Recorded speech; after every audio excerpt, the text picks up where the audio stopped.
gözüm yok kıvır yanım ey çıkaran tapam kulluğu iler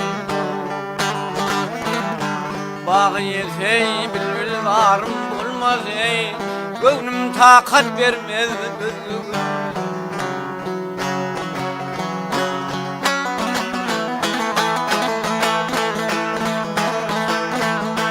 Haydi bırak taşı yürüyün dağla ey Haydi peri bilen gönlüm çağla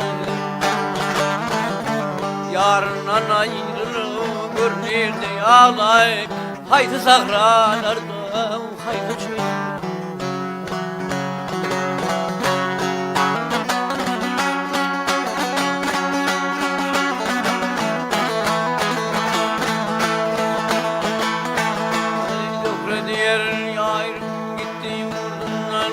Dökre diyer yarım gitti yolundan ey güllerime gülsem tay girdin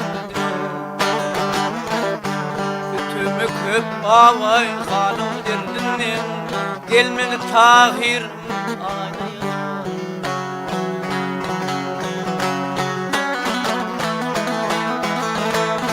Ey gelhe var gene yalan şeydim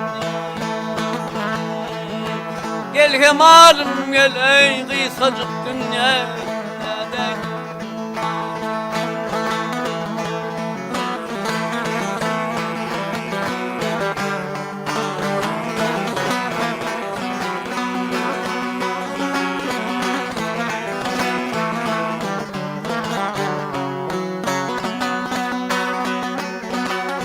Ey gelmedi tahirim hadi yıllar Gelmedi tahir can